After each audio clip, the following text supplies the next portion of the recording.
Welcome to the Cross the Line podcast. My name is Carlos Smith, and I have two special guests with me today. I have the owners of Cam's Coffee Shop here in Winston-Salem, North Carolina, and I have with me Mr. Camden Myers and Ms. Latasha Lewis. How are y'all? I'm good. I'm good. That's good. I'll just tell you guys how I found you. It was actually one of my friends shared a story online, and of course, you know how things go viral. I love to do a lot of research. I was just digging into you guys' story, and it's just something that really touched me because you don't see a lot of young entrepreneurs doing the things that you guys are doing, so it really touched me. So that's why I wanted to reach out to you guys because I love your story. So just to kind of start out, tell people, how long have you actually been in business? We have been in business a total of 2 years, but I always tell people that all of those years, the entire time was not being an intentional business. Mm-hmm. Some of that time, it really was just a hobby for Cam to work on some of his deficits and to really connect with the community. And gradually, we kind of shifted from like a lemonade stand kind of operation to really trying to have an impact in the community and structure ourselves as a legitimate business. And what made you actually want to do coffee? So Cam, our whole transition as a company revolves around what Cam experienced in his life. Mm-hmm. So we started as a hobby for Cam to give him something to do. He had been to 4 schools in 3 years. We've been to public school, charter school, private school, and now we homeschool. Mm-hmm. But at the time, he was asked to leave a private school. Not because of his behavior, but just because private schools aren't required by federal law to provide resources for kids with special needs. So lots of private schools don't have the same resources. They have one person on staff to be a resource officer for every kid in the school that has special needs. And the level of support that he needed at the time was just too great for that school. He had really settled in the school and really liked it. So when we were forced to leave, he was super depressed. I think people don't realize that children have some of the same emotions that we do as adults. They just call it something different. Like when they have anxiety, they'll say, like, my stomach hurt. When they have depression, they just say, I'm sad. But it was clear that the impact was significant. All right, welcome back to the Cross the Line podcast. Excuse me, we had to pause for a quick second. Back to your story, like you were saying, you had pulled Cam out of school a few times, and I actually saw that on a video on your website. You were saying how some of the kids treated him, and the teacher was saying things. What do you think schools could do for kids that have they may need more attention with special needs? The unique thing about Cam is that we knew he had deficits, but he didn't have a diagnosis. Mm-hmm. And so what happens to you if you don't have a diagnosis by a certain age, you don't receive the same services as a kid who has a clear diagnosis. So even though he had some delays, and even though there was some impact in his education, he didn't have a diagnosis, and so I think people just aren't sympathetic. That's just like certain illnesses command a different reaction from people. When you have what they call an invisible illness, something that nobody can see, people aren't sympathetic. But if I said to you, I have cancer, you immediately connect and understand the impact on my life, and you offer something different. I think the other thing is that Cam is a brown boy. There's no, so the expectation of him is already different. The type of education he could possibly receive is already different. And the way he's viewed by our society has a direct impact in the classroom. And we would be lying to ourselves if we said that he didn't. Do you, in the future, do you see things changing with kids that may be in Cam's situation going forward in the school system? I think it takes a force to demand a change. Like, we are really big in our community in our own way, because if you go to any special needs classroom, I can't speak for other places, but in this city, you're going to see a large percentage of African American males. Some of those placements are justifiable, some of them are not. So in our state, in order to graduate from high school, if you're not in mainstream, you have to complete so many community hours working like an apprenticeship if it counts towards your the requirements for you to get your completion of certificate. because they don't get a high school diploma, which in and of itself is a trap. So you graduate from high school without a high school diploma, you just get a certificate of completion. Okay, so that's trap number one. Then they have to do 230 hours of working for no pay. That's crazy. That's trap number two. Then some of the same stigma that comes with being a kid who is not considered to be up to par is trap number three. So I always ask for the students who are the hardest to place, because I know that's going to be African American males, whether it's because of behavior or if it's because of cognitive issues. When you take them, when you agree for the placement, they will send someone like a job coach with them. I always refuse the job coach, because the connection that you and I have is not going to be based on this opinion that this person over here already has of you. So when you come into Cam's Coffee, you come in with a clean slate, you come in with clean opportunities, you come in with lots of support. I never have any problems. So you're saying school-wise that you're able to pick some of the students that come work with Cam? Okay. So we have that program where we take students from the school system. The young man is sitting there now, that's Austin, he's from the school system. Then we have employees who are young adults. I think the oldest employee we have is 35. And that's just something totally separate. So we do both options. We have students who come in, and that's usually how they transition into employment here or somewhere else. The biggest thing for the students that come in, for me, is really just some self-assurance and some support. Lots of these kids have no support in various ways, whether it's home life, school life. They just don't have good support. Then they have bad experiences that furthers their self-concept. So if you take a kid, you leave them here for 6 to 8 weeks, I'm reinforcing your self-image. I'm reinforcing your ability to be independent. I'm reinforcing your ability to be an effective part of society. And it doesn't matter of anybody else's impression. So Cam is not my only kid with disabilities. My oldest son, who was 12, has autism. And I've always taught them how to advocate for themselves, and I've always taught them how you have some things that will limit how you process information or how you function, but it doesn't mean you can't do things. You just have to have a system that works well for you. So whether that's behavior or anger or cognitive, you just need a system that works for you. But that's not what we teach in special education. We teach you to be subpar because we reduce what we demand of you. Yeah, I just feel like it's just the school system is just so flawed. It is just completely flawed. And why do you think? Because I'm kind of right there with you. Why do you think that for African American males, why do you think it's just so different? People have a hard time hearing this. My background is education, not coffee. All my degrees are in education. Even now, I'm finishing up my doctorate in curriculum instruction and assessment. Not because I want to go into the school system, because you can't correct a system that corrupt. You just can't. You have to create an alternative that will give parents something else to consider when it comes to educating their kids. But it is a system just as vicious as the prison system. We don't see it that way because we expect it to be something else. I'll give you an example. Schools receive money based on need, right? So the more kids you have on free lunch, the more money you get. It works the exact same way with special education. The more kids you have in special education, the more federal dollars you receive. The worse those kids' diagnoses are, the more money you receive. So there's supposed to be an error of margin around a test. So if you're taking a test and your scores say you're right on the line, like you could have a disability or you could not. It just could be a bad test day. That's what the error of margin is for. Whoever is reviewing the test decides which way you go. Do I flip you over so no, you're not in special ed, you know, you just need some support, retest, whatever, or do I make the decision? And I don't people realize sometimes when they're assessing this information, they've never met the kid.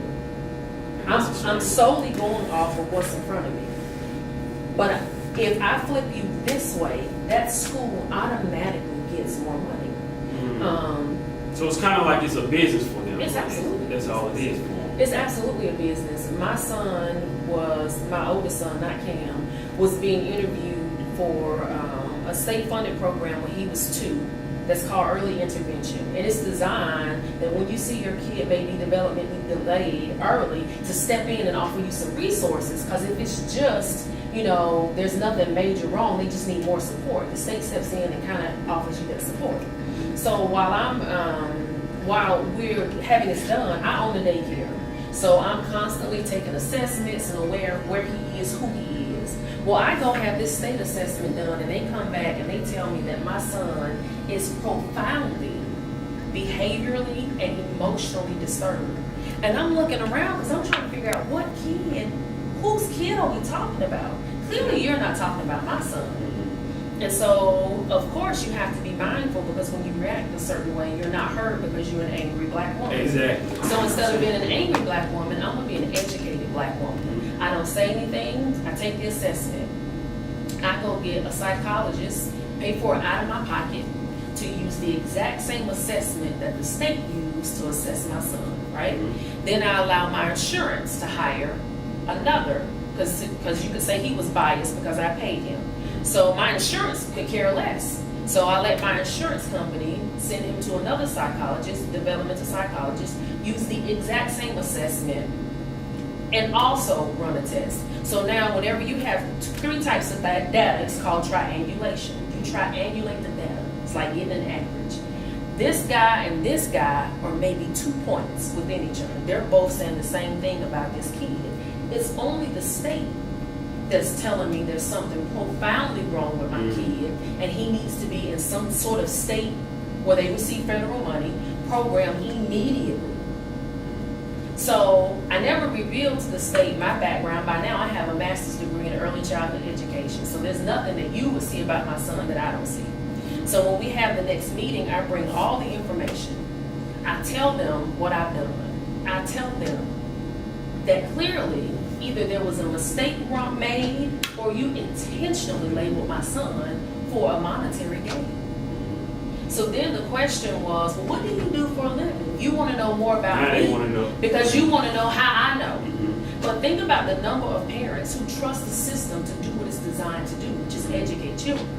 So you listen to them, and if you're in poverty, them having a certain type of label gets you additional income. So we sell our kids for an extra $200 a month. They're stuck in special education from now until eternity. And that's scary, because sometimes you can tell, even though a child can be fine, if you tell them that you have special needs, sometimes those kids will actually believe what you're actually telling them. And it's like, why would they do something? As a man thinketh, so is he. You can take the most broken child and give them something different to think on, to meditate on, to ponder on, to believe, and you'll see a totally different kid. I've seen it with my own kid. I actually interviewed, we actually sat down with Taylor Spencer. She was actually a teacher. And we sat down with her a couple of months ago, and when she talked to us, she was telling us that she left the school system to become an entrepreneur because she had the tumble bus in Charlotte. And she was just like, she just felt like the school system failed the kids because they didn't teach them the different things that they actually needed. And it was just like, and I asked her, does she feel like they intentionally leave some things out of the curriculum? She said yes. She feels like they do at times. It's like some stuff that they don't want kids to know. And I'm just like, I just wish it was some kind of way that we could kind of, would you have any kind of suggestion as to how? Public school is designed to produce mediocrity.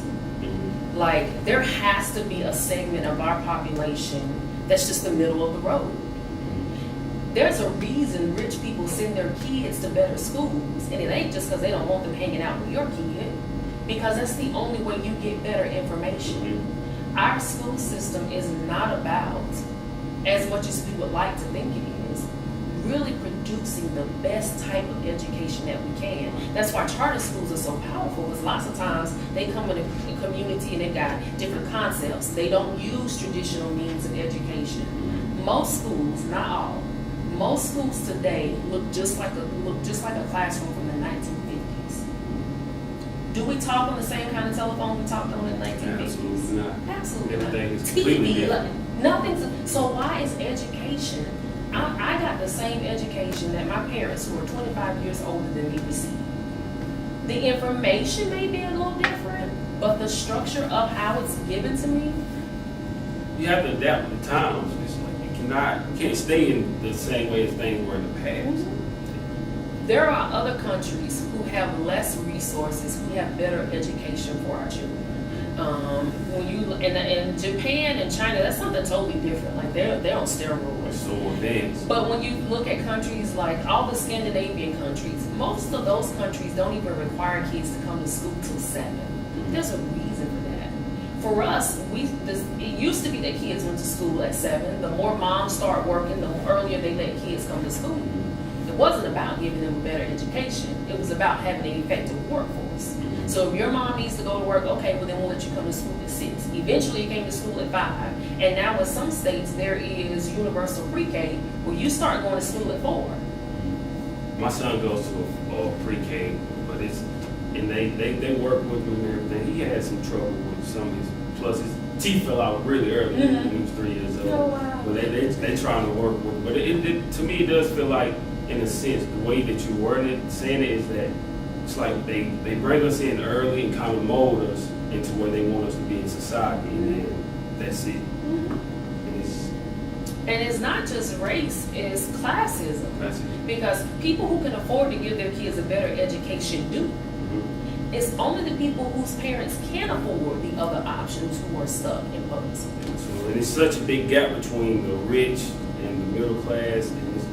It's like the gap is getting bigger and bigger. The more I read books, like I was telling my friend Calvin, Rich Dad Poor Dad. My husband loves that book. I love that book. And I actually read his one of the other books he came out with a few years ago called Second Chance. And he wrote Rich Dad back in the late 90s. And this book came out around 2015. Okay. And he was just saying how things back then in the 90s you couldn't really say, but up to this point how things have changed. And he was just saying that the gap is only going to get bigger and bigger between the rich and the middle class, and the middle class is moving down to like the poor side of the scale. It's because they know so many more things that we don't know, and it's like they try to keep us out of that. Absolutely. And entrepreneurship, every kid in my house has a business, not just Cam. Every kid that lives in my house has a business, because entrepreneurship is the easiest way to overcome social economic factors. And it does not take a lot of education to be an entrepreneur. That's just the reality of it. As an entrepreneur, you chase skill sets. And so my husband is a doctor. He has a PhD in higher education. I'm working on it. So we're not anti-education. We're anti-debt, because we have the debt that come along with each one of those college degrees. We're anti-debt. We don't want our kids to be in their 30s and 40s still trying to figure it out. The freedom of entrepreneurship is like Cam has Cam's Coffee Company. It's a legit coffee company. He has an investor, he has he has structure. But at 15, if he doesn't want to do Cam's Coffee anymore, he now has an asset that he can wield around to make life work for him. He gets to make some decisions. We homeschooled this year. He spent the bulk of this year working. It's acceptable in our society that when you graduate from high school, you may not go right off to college. If you got money, you get to go to Europe for a year. Right. If you get to go to work for a year, and you may go off to college. We let him go work at 10. He still gets an education, but we let him work at 10. We let him explore. And it's about giving the exposure. Giving him the exposure. And Get that's up every day. And that's what we talk about in so many of my interviews, and especially with Taylor, when we saying that when we're growing up, I'm only 27, but I felt like go to school, make good grades, and then after you graduate high school, you go to college, and after that, you go work for somebody else. It's not necessarily we were exposed to entrepreneurship that way. So I didn't really know about it, really pay attention to entrepreneurship until maybe like a couple of years ago, when it was finally, it actually was just, I came to a point where I was working 2 jobs, and then I just quit one because I was like, I don't want to live like this. And with student loans, it kind of made me resent school a little bit, because like, man, I went to school, got a degree, and I'm paying back so much money in student loans, and I'm like, I'm still battling, I'm living paycheck to paycheck. So I'm like, let me figure out something I want to do. And that's how my podcast came about, because I was like, I love to study and read and travel and interview other entrepreneurs and figure out what they did to overcome adversity. And And it was just like school never really taught us about running our own business. It taught us to be employees and working for somebody else. Absolutely. Because as African Americans, that was the only option we had. You would become a teacher, a nurse, all the good jobs required a degree. So even though society has shifted, sometimes the thought in our community has not. I had a conversation with a lady from the city who's over our minority and women's program. She controls, if you want to get a contract with the city and you are a minority-owned business or a woman-owned business, she controls giving out the money. Last year, she gave back $75 million that the city had allocated for African American or minority-owned contractors. Of course, the question is why? She was like, because I couldn't find a skilled black electrician. I couldn't find a skilled black plumber. I couldn't find a skilled black brick mason, because we're telling kids it's 4-year college or nothing. If you aren't good enough to go to college, then just go work somewhere. But trade school could produce just as much income for you as a 4-year degree with less debt, less time, and you could immediately be in control of that skill set. Usually with a degree, you gotta go work for somebody else. And one of the things I constantly heard was lack of experience on top of all of it. It's like, how do you get experience when nobody gives you a chance? So it was just like, I was like, it doesn't really make sense to me. And just like you saying, the debt that it puts you in, I was like, if I had the chance again, I don't know if I would necessarily go to school. Maybe not right away. Absolutely. I probably would just go work, figure out what I want to do first, and then maybe go to school then. Because like, for my situation, I just kind of felt like, and my parents never forced me to go to college. I just felt like at school, that's what kind of like we were supposed to do. That makes you look good. If you ain't going to college, what you doing? Exactly. So the side you're not going to college, it's looked bad upon. But a lot of it is because of what typically happens when we don't go to college. We usually get a car, we get some sort of bill, now we gotta work, and it keeps us from going to college. We don't have a plan like they have a plan. Exactly. We don't have a concrete thing. I was talking to a young man, he wants to go into the police academy. Can't go into the police academy until you're 21. He's 19. So my question is, how do you stay out of trouble between 19 and 21?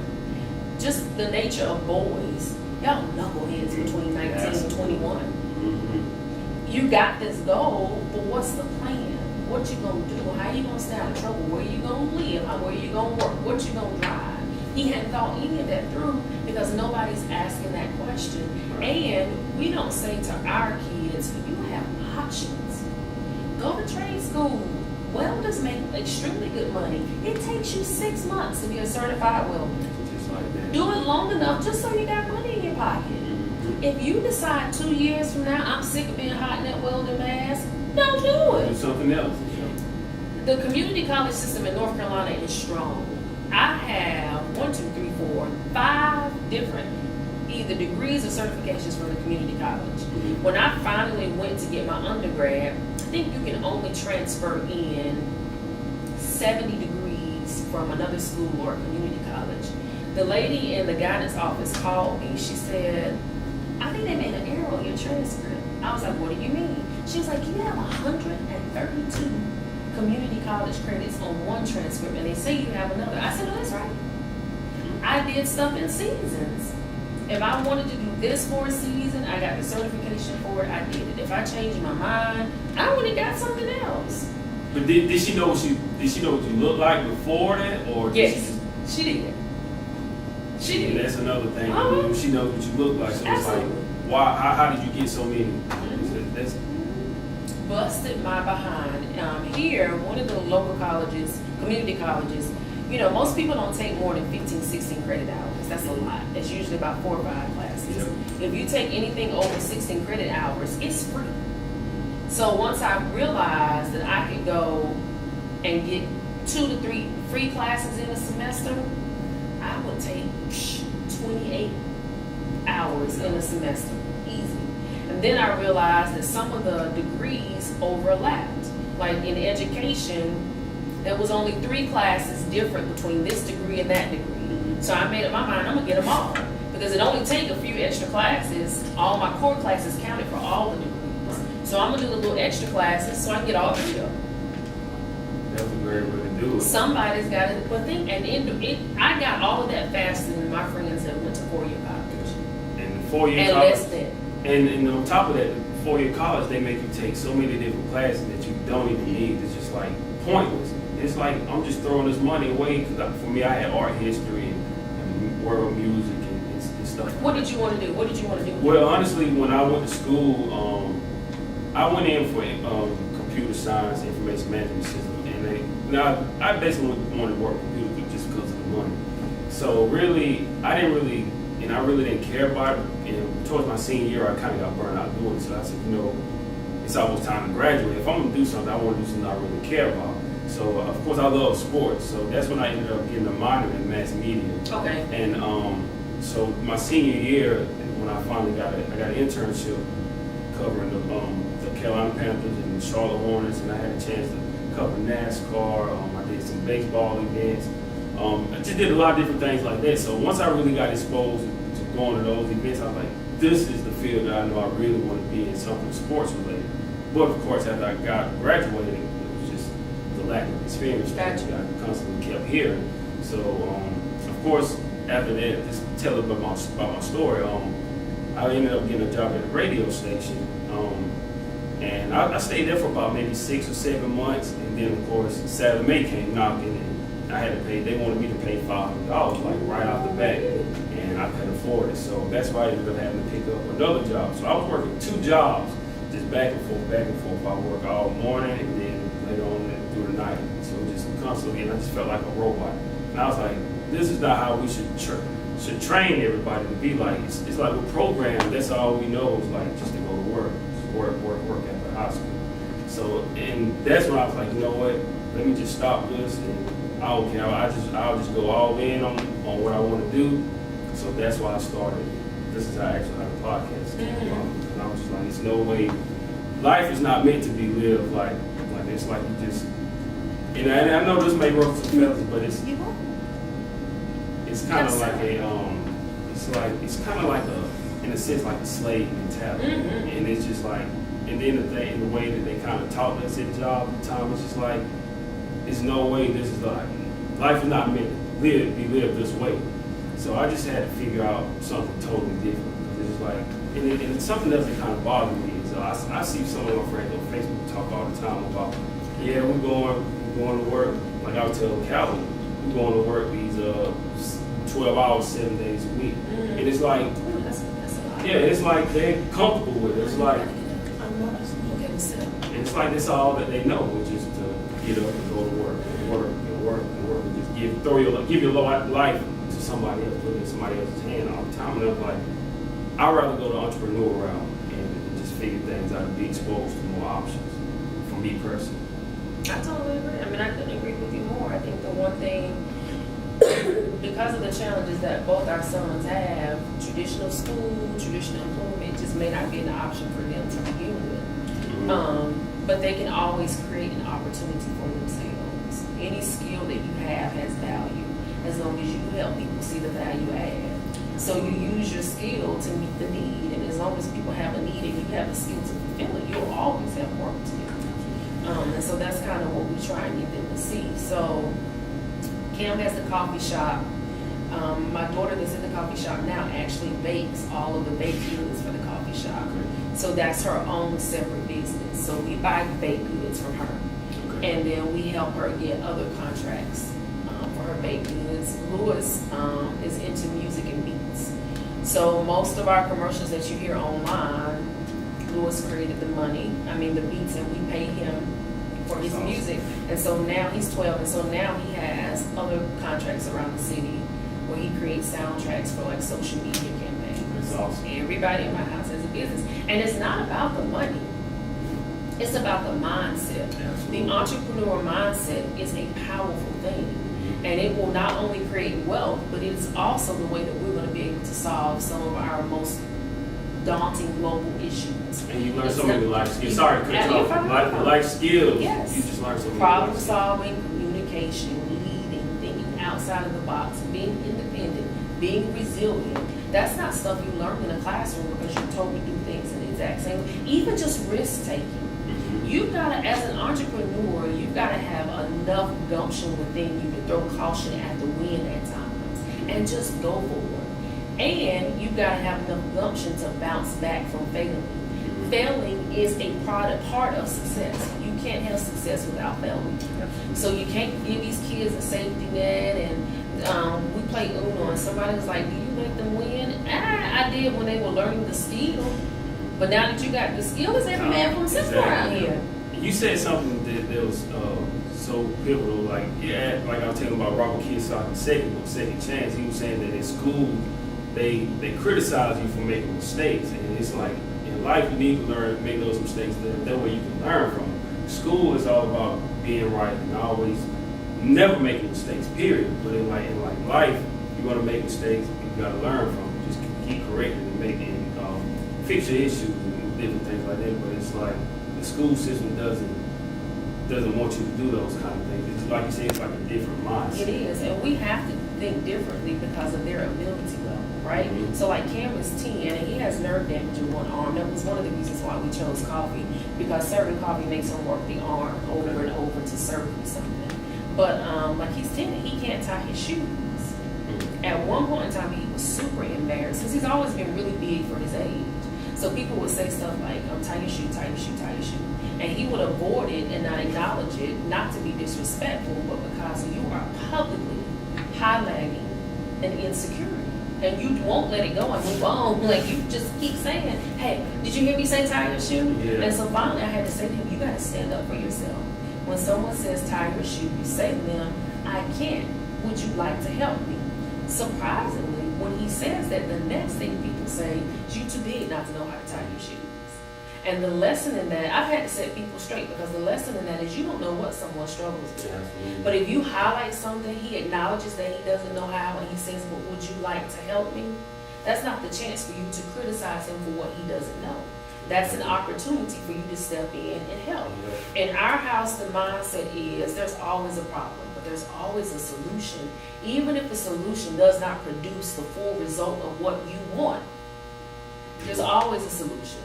So when they would cry and get upset, they know what I'm going to ask. What's the problem? Mm-hmm. Give me the details. Okay, now what's the solution? Fix it.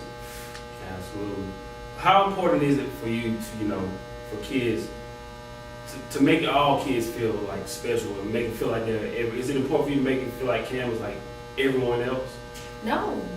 Because whether he had a brain injury or if he had freckles or if he had, we're all going to be different. We all have different uniqueness. We all have different strengths. We all have different weaknesses. The most powerful thing that we could do for kids is to teach them the gift of acceptance. If we would teach kids the gift of acceptance, I don't have to agree with everything about you to accept you. I just have to acknowledge that we're different, and you have every right to be who you are. Absolutely. And I have every right to be who I am in a space that's supportive. We support what's familiar to us. We shun what's different from us, exactly. Good or bad. And that's not just kids, that's adults. So when we teach kids that they are the norm, then we teach them that there's something wrong with everything that's not like them. And that has nothing to do with ability level or color. Like, there's always going to be something about you that's not like me. Right. And as long as I understand that, I can go in any environment and be comfortable with me and be comfortable enough to let you be you too. And I kind of get that feel, about, in a way, like entrepreneurship. When you talk to people about entrepreneurship and having their own business and different things like that, some people's mindset is like, they give you a look sometimes like, what are you talking about? I don't think I want to go that route. It's just like it's just a different look. It's like you were saying, it's like people just don't want to hear. Sometimes I even ask people about stuff like that, and they like, nah, I don't really want. I'm not really on it. What are you talking about? It's like, nah, don't worry about it. I just want to do something else. Society teaches you that to be an entrepreneur, you got to be this, you got to be that, and you really don't have to be any of that. As long as you have a product or service that meets a need and people are willing to pay you for it, you are an entrepreneur. Even if it's selling plates out your house, you are an entrepreneur. If you keep your homegirl kids 3 days a week, you are an entrepreneur. You're selling her a service. You get compensated for the service. it's not as deep as we try to make it. Now, to grow that entrepreneurship to a certain level, yes, it takes skills, it takes time, it takes investment, whether it's your energy, money, whatever. But to get started, to get immediate, I have always been of the mindset when times get tough for us, I go to hustling. I got something. It's my ability to teach and educate kids, tutor. So I always have a skill set that I can go out and make some quick money. We ain't going to no pawn shop. Pawn some of these skills you got. Pawn some of this intellect you got. Pawn some of this time you got. Absolutely. What's your favorite thing for entrepreneurship? What's your favorite thing about being an entrepreneur? My favorite thing about being an entrepreneur is the freedom. Like, I want to be able to be anywhere in this world and dollars are still coming in. That's the truth. And it takes a different type of hustle and mindset to get to that, because you got to structure stuff so that it works without you. And a lot of times for entrepreneurs, even myself, that's hard to do. I want my entrepreneur journey to show my kids that nobody writes your story but you. You are in complete control. I don't care what diagnosis you have. I don't care what they say you can and you cannot do. I tell Cam all the time, like, he was super embarrassed about tying his shoes. I said, you know what? If you make enough money, you can pay somebody to tie your shoes. That's true. And if you pay them well and treat them well, they'll gladly tie your shoes all day, 100%. every day. Mr. Kim, if your shoe is untied, sir, would you like for me to tie it now or later? Absolutely. Understand the value of money. Understand the value of your time. Understand the value of who you are. If you pull all of that together, freedom exists for you however you want it. Like, you may not want to make as much money as I want to make. I may not want to make as much money as you. We all have individuality that shapes why we hustle the way we hustle. But it's the freedom to hustle. It's the freedom to decide. It's the freedom to decide, I want to own this. It's the freedom to decide, I want to make enough money so I can just live in a little house by the beach and then we'll go have to punch a clock. That's the freedom of entrepreneurship. That's what I love about entrepreneurship, is the freedom. Plus, like, you don't have the limitations. For me, I was like, I don't want just getting an entrepreneurship is like, I don't know what I can accomplish, because I feel like I can do anything that I want to do. And it forced me to, step out of my comfort zone, because just doing this, if I never started doing this, I wouldn't be sitting here today. Right. Or I wouldn't, the trips that I make down to Charleston or Atlanta, different places I have on my list. If I didn't go the entrepreneur route, then those things wouldn't be there for me.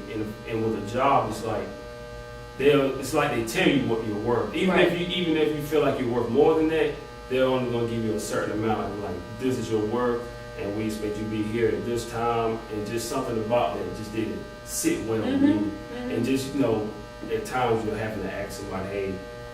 And of course I still have a job and I do this as well, so I'm still trying to separate it, trying to get away from it. But it's like, you have to ask them, hey, can I be off at this time? When you really have to be somewhere with family. You miss so many different events in people's lives because you have to work. And entrepreneurship gives you that freedom. Absolutely. So that's what, and it's not, like you said, it's not always about the money. For me, it's not about the money. It's about that freedom and just showing people that if I can do it, then you can do it as well. All it takes is a dream and a work ethic. Everything in between those two things you can figure out. If you got the dream and you got the work ethic to work towards it, the how you're going to do it, the when you're going to do it, how long all of that can be sorted out. You just need the dream and the work ethic. Absolutely. Just a few more questions. I know you have to go. Are there any other services, kind of talking about business, the business that you offer children that come work here? What other services that you? So we do lots of individual kind of one-on-one support. The goal for us is not for people to come work for CAMS and stay at CAMS. We really want these individuals to find valuable employment somewhere else. When you think about your life, we all need three things. We all need somewhere to live, we all need some sort of education, and we all need some type of employment. All of those things are hindered when you have certain types of disabilities. You may never live independently. You may or may not ever find gainful employment, and your educational opportunities are often limited. And so we try to address two of the three. So that's why we focus on teaching you how to advocate. We focus on giving you certain skill sets so you can go on to find employment somewhere else. Now, some of our employees, because of the nature of their disabilities, they'll probably always be at CAMS, and that's okay. But we want everybody to have their own path decided by the things that they want to do.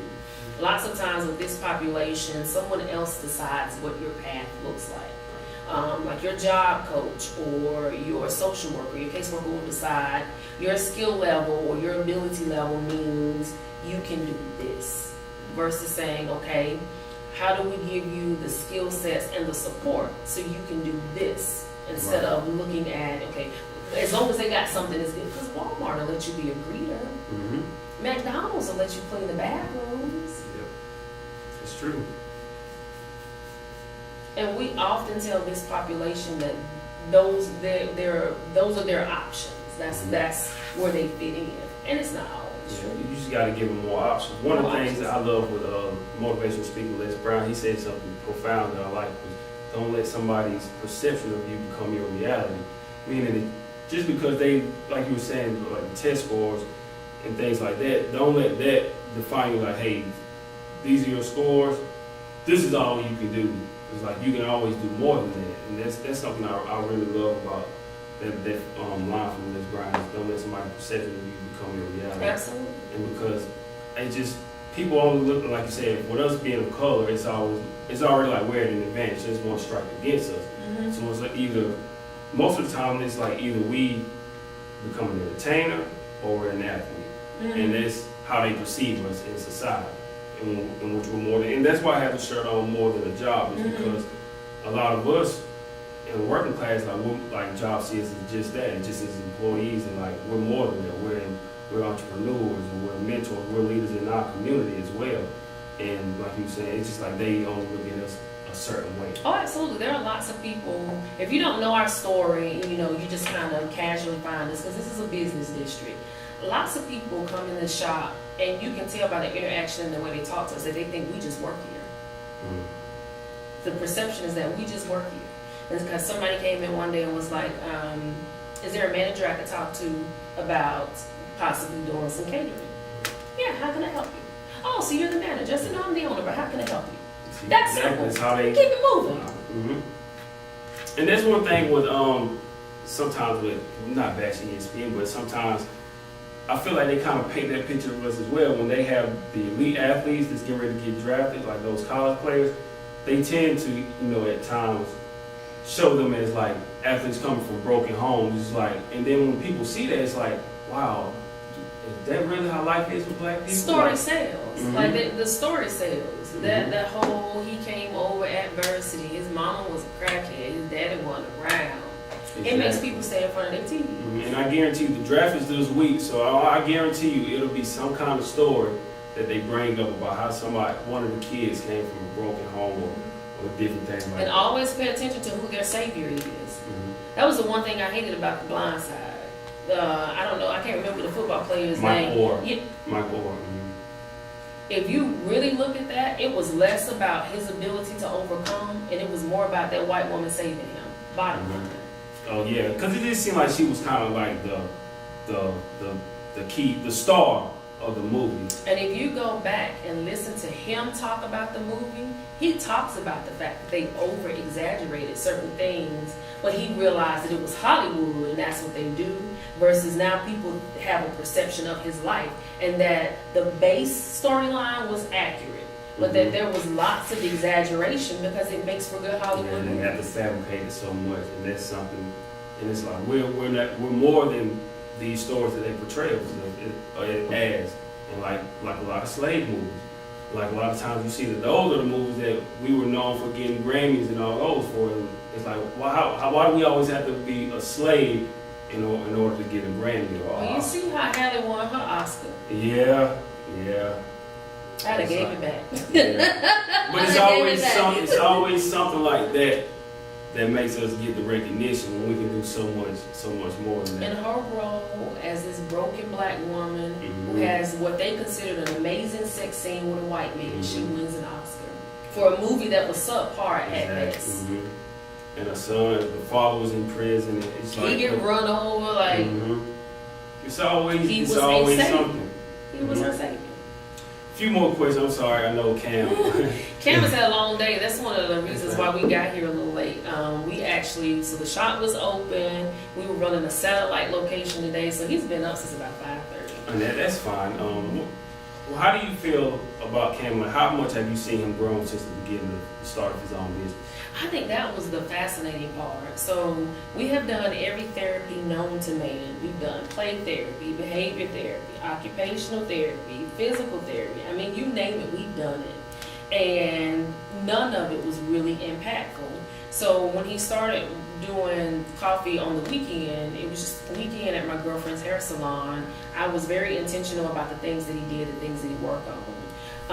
And so we saw more improvement in maybe 2 months in doing the stuff with running his own business and all the therapy we had ever been in. But the most intriguing thing was not only did we see it, but he could feel the difference.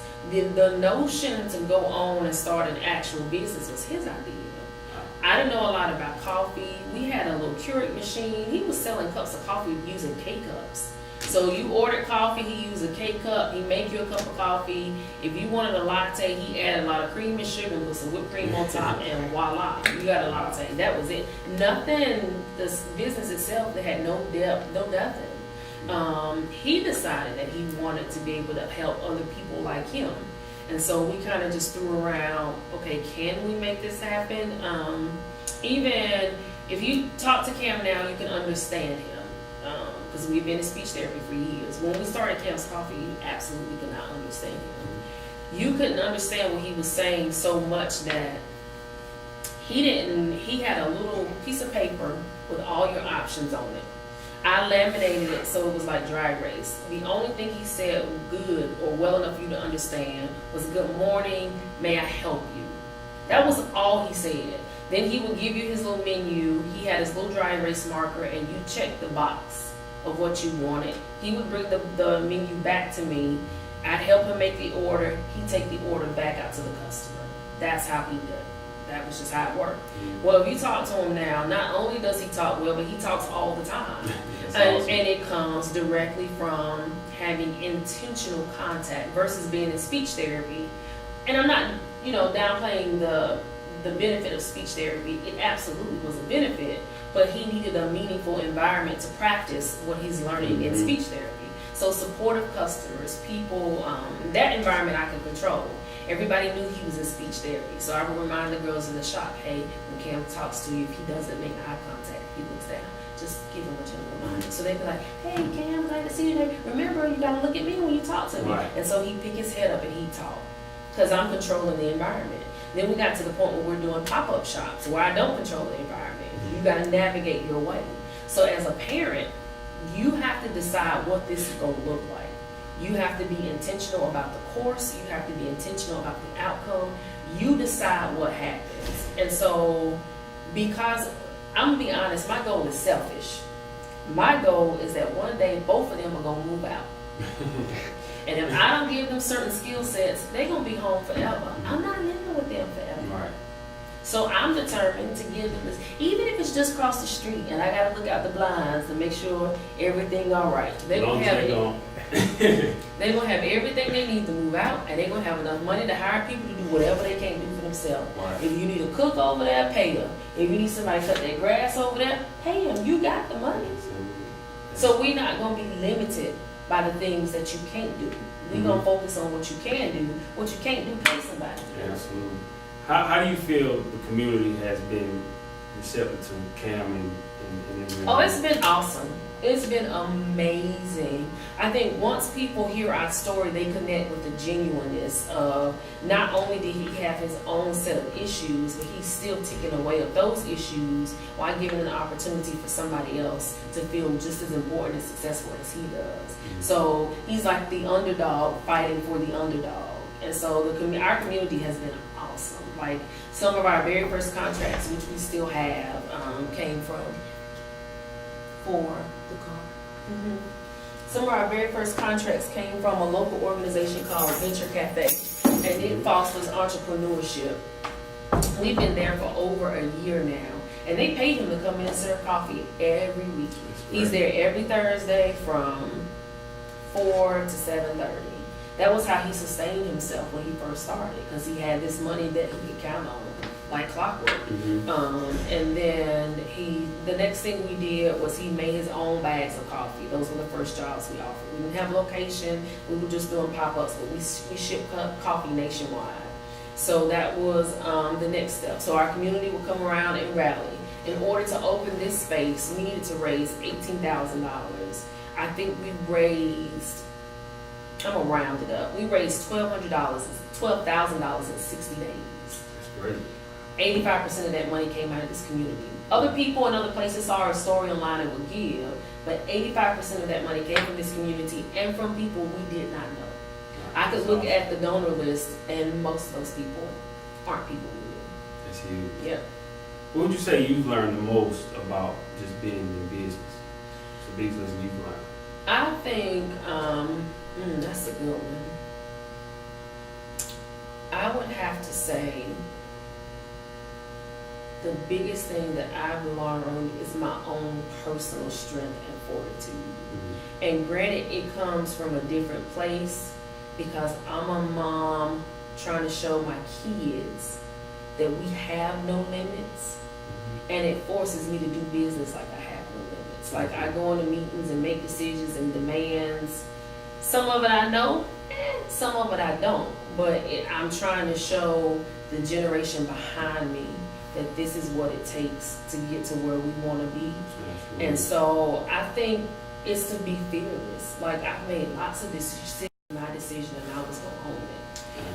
So I think being in business for myself has taught me a type of fearlessness and some real self-resilience about every business I've done hasn't been successful, but it's never stopped me from doing another one. Absolutely. Never stopped. You just learn from it.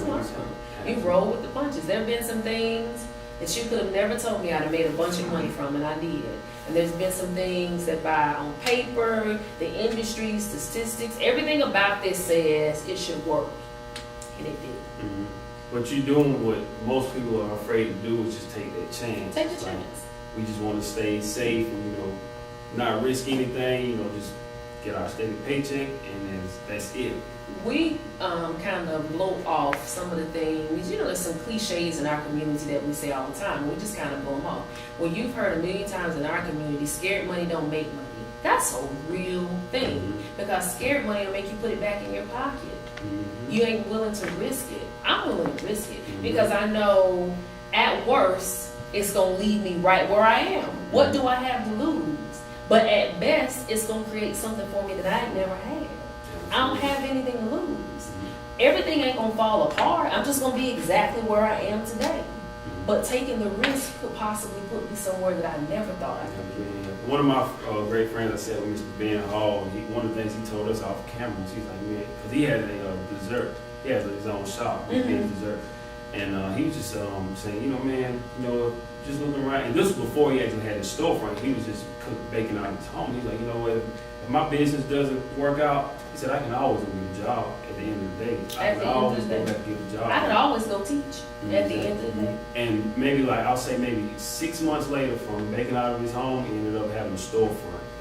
And he's still going and speaking engagements, everything. Absolutely. And one of the things he said during our interview was, had I not stepped out on faith and quit my job, this wouldn't have happened for me, because I could have just stayed at my job and just made a steady income. He said he had no kids, he had a nice place to stay. He said, had I just kept doing the same thing, I would have never had any of this stuff. And he said, you may not even be here interviewing me had I not stepped out on faith into it. I'm going to tell you something. Being comfortable is the worst thing you can be. When you're comfortable, you have no need to do more. And like, if I got a job, I got a house, I got bills, and I got a job that meets all of that, I don't feel the pressure to do anything else. I'm comfortable. I'm good. It's only when you're uncomfortable, and it ain't got to be because of a lack of money. There could just be something inside of you that says, we're better than this, or we deserve more than this. It ain't got to be a deficit. It could be anything. But the moment you get uncomfortable with your circumstances, whether it's from social justice to raising, the moment you get uncomfortable, you start to move. Mm-hmm. And you have to be comfortable with being uncomfortable. And we say it all the time, and I know I say this in a lot of my interviews as well, is that when we go to work, me and Calvin, we work together. So in the morning we go in, it's weird because everybody, goes clock in, and then they just go fall in line and do the same thing every day. So when we talk to each other, we're like, man, we gotta do more than this. And I was like, this is just not it, because it's like we just feel like robots and just doing the same thing over and over in that same daily routine. But it's like some people never question that. Like Right. they're just comfortable and that's it for them. They just want to go in, do the same thing, clock out, go home, and do the same thing over They again good with the that. next day. Gonna eat a good meal. Yeah. You wanna look at a little Game of Thrones. Yeah. They gonna be People good. they love Game of Thrones. Well, not me. I don't want. That is my one guilty pleasure in Game of Thrones. Yeah, my father and my brother, they both watch Game of Thrones. Mhm. One of my favorite shows is Power. I love to My watch Power. husband loves Power. I've seen bits and pieces, but it ain't like Game of Thrones. I've seen every episode. Yeah, I have everybody not says missed an episode. Game of Thrones is really good. Just a couple more questions. I know we got to get out of here. Any other future business endeavors that you have? Yes, so Cam is actually getting ready to open up a second location. He's going to open up a location in a local hospital in another county. So he's got that going on. They're throwing around the idea. All of them own something separate. None of them own any. They don't own anything collective. That's a collective effort. So they're throwing around the idea of doing something collective. And it's so funny. So when you talk about the entrepreneur mindset, when they throw around the ideas of what they're going to do, they ask questions like, okay, how much money do we have to get started? How much time we got to put in? How much money we're going to make? So they're basically asking, what's the initial investment? What's the return on the investment? What's the time compensation like? That's not how they're saying, but that's what they're saying. They think and they talk in business terms because that's how they operate. This summer, we are doing what we're calling the Young CEO Boss Camp. And that is a camp where we offer two separate programs. One, we have lots of kid entrepreneurs in our community. So one program is for existing kid entrepreneurs where we'll connect them with a business mentor and some other resources in the city to help them scale their business. So at the end of the 2 weeks, they should have some tangible things for marketing and branding and sales to increase their revenue. And then we're offering another program for kids who want to become entrepreneurs. We're offering a program around social entrepreneurship. So they'll learn, about the entrepreneur mindset and do some things, but that whole focus of that camp is how do you give back while you make money? How can you make $1 while helping somebody else out? So those are the two programs that we're running this summer. What would you tell people that want to start a business that one thing they've worried about is the money? Like, I don't have the amount of money that I want right now to start a business. What do you tell those people in those kind of situations? Because money is, in most parts, the biggest issue of what hinders people from starting. Because they say, well, I don't have enough money to start. What would you tell those people? You don't have to do everything you want to do from the beginning. Find one thing. Like, we didn't have a storefront. He just knew that he wanted to sell people coffee and he wanted to hire people. So we figured out what was the cheapest way we could get in so he could at least get started. We found a local company that people love a story. Hollywood ain't the only place that loves a story. When we take him and we tell him who he is, what he's doing, what he's trying to do, people gladly help. They're like, okay, we could do this for you this much. Our marketing, we had a marketing company reach out to us and say, we'll do anything you need us to do for free. Wow. You can't get help if there's nothing to help. Exactly. You don't know who's out there who's got the time, the energy, or the money who's willing to help you. When we got ready to, we were renting a space, but it wasn't ours, and we just had a lot of issues we had to work around to use the space when we first set up. When we got ready to move over here, we weren't investor ready. Like what investors look for, we found somebody who and he found us. He just liked what we were doing and the fact that we hadn't let the obstacles that we faced stop us from doing it, and he gave us a check for $20,000. Wow. We didn't have to show him no financials. We didn't have to show him nothing. He was just sold on what you guys. He was sold on the people who were working the business a lot of times a business plan don't mean nothing if the joker working the business plan can't pull it off. That's true. Lots of times people will buy into you. So you got to do something for people to see that you're working. Absolutely. But find something small. What can you do? If you make cakes, what one cake can you make? It don't have to be 20 cakes, and then you decide is it better to sell it the whole cake or sell it by the slice. So if you sell one cake a day, you make enough money to make another cake tomorrow. That's true.